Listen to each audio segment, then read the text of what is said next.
வேலை திட்டத்தை முடக்கக்கூடிய பாசிச பாஜக அரசை கண்டித்து நடைபெற்றுக் கொண்டிருக்கும் இந்த ஆர்ப்பாட்டத்தை தலைமை தாங்கி நடத்தி கொண்டிருக்கும் ஒன்றியத்துடைய செயலாளர் அருமையண்ணன் சந்தானம் அவர்களே, கண்டனை உரை நிகழ்த்த வருகை தந்துள்ள அருமை அக்கா வரலட்சுமி மதுசூதன் அவர்களே, மற்றும் எனது கட்சியை சேர்ந்த நகர செயலாளர் மணிமாறன் அவர்களே, வீரா அவர்களே, ஒன்றிய செயலாளர் ராஜ்குமார் அவர்களே மற்றும் அனைத்து கட்சியை சேர்ந்த மாவட்ட ஒன்றிய நகர பொறுப்பாளர்களே, உங்கள் அத்தனை பேருக்கும் என் வணக்கத்தை தெரிவித்துக் கொள்கிறேன்.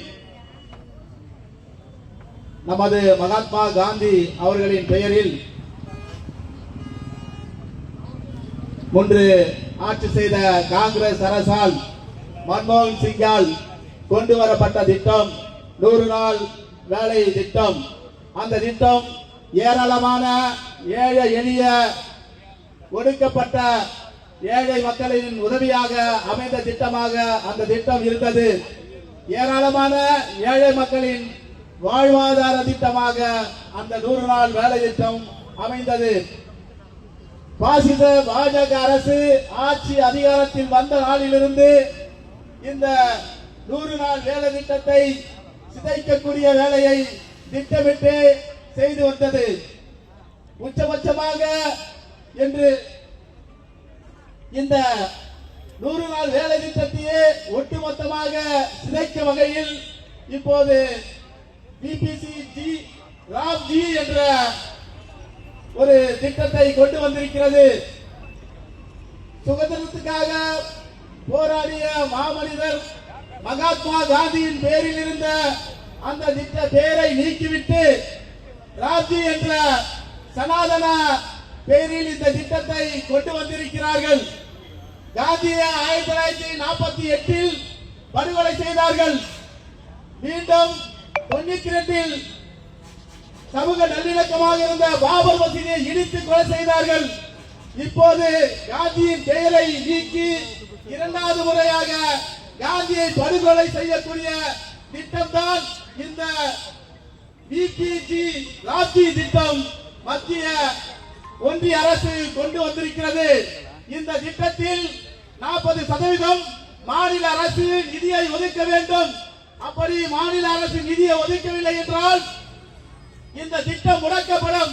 ஏழை மக்களின் இந்த 100 நாள் வேலை திட்டம் ஒட்டுமொத்தமாக மத்திய அரசால் இந்த திட்டம் நசுக்கப்படுகிறது. இந்த திட்டத்தை முற்றிலும் அகற்றுவதற்காக மத்திய அரசு இந்த புதிய 100 நாள் வேலை திட்டத்தை கொண்டு வந்திருக்கிறது. இதை வன்மையாக கண்டிக்கிறோம். இதுக்கு உறுதுணையாக இருக்கின்ற நமது இபிஎஸ் என்ற எடப்பாடி அரசு அந்த பாசித கும்பலுக்கு தலையாட்டக்கூடிய தலையாட்டி பொம்மையாக இருந்து கொண்டு அவர்களை இங்கே கால் ஊன்றுவதற்கு அந்த பாசிச சக்திகள் கால் ஊன்றுவதற்கு உறுதுணையாக இருந்து கொண்டிருக்கிறார்கள். அதோ சீமான் ஒருவர் தமிழ் தேசியத்தை இங்கே மலர் செய்து விடுவேன் என்று சொல்லிக்கொண்டு ஆரிய கனபாரியை கொண்டு திராவிட கோட்டையை தகர்த்துவேன் என்று கூறுகிறான் என்றால் இவன் தமிழ் தேசியவாதியா RSS கைகூலியா என்பதை மக்களுக்கு வெளிச்சம் காட்டாமல் இன்று பேசியிருக்கிறார். அவர்களிலிருந்து நீங்கள் எச்சரிக்கையாக இருக்க வேண்டும். இன்னொருவர் கிளம்பியிருக்கிறார். எந்தவித அடிப்படையும் இல்லாமல் இது தீய சக்தி திமுக என்று கூறுகிறார். அவரிடம் எந்த அடிப்படையும் இல்லை. எப்படி இந்த நாட்டுக்கு நான் முதல்வராக வருகிறேன், வந்தால் என்ன திட்டம் இருக்கிறது என்றெல்லாம் எந்த செயல் திட்டங்களையும் சொல்லவில்லை. திமுக தீய சக்தி என்று சொல்கிறார்கள்.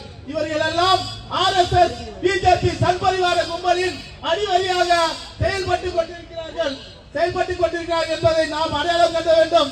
இந்த பிஜேபி RSS இவர்கள் துணையோடு இந்த ஜனநாயக அரசை தகர்த்துவிடும் என்று நினைக்கிறார்கள். மீண்டும் சனாதன அரசை இங்கு கொண்டு வர வேண்டும். ராமராஜ்ய முறையை கொண்டு வர வேண்டும். ராமராட்சி முறை என்றால் என்ன என்பதை ஒரு நிமிடத்தில் கூறி நான் முடிக்கிறேன். ராமர் ஆட்சி காலத்தில் ஆண்டார் என்று சொல்கிறார்கள்.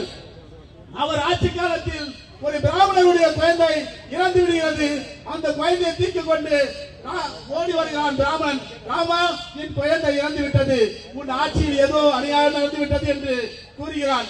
அதை கண்டதும் ராமன் உடனடியாக 4 திசைகளுக்கு ஆட்களை அனுப்புங்கள், எந்த இடத்தில் அநியாயம் நடந்துகிறது என்று பாருங்கள் என்று கூறி 4 திசைகளுக்கும் ஆளை அனுப்புகிறார்.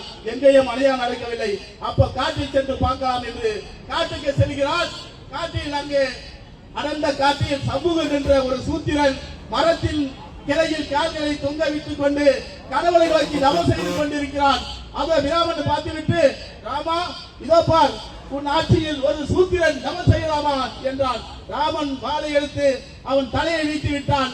அந்த ராமராஜ முறையை தான் மீண்டும் கொண்டு வர நினைக்கிறார்கள். இந்த சனாதன சக்திகளை மீண்டும் ஒரு முறை வீழ்த்தி மண்ணில் கவுப்போம் என்று கூறி என் உரையை முடித்துக் கொள்கிறேன். நன்றி, வணக்கம்.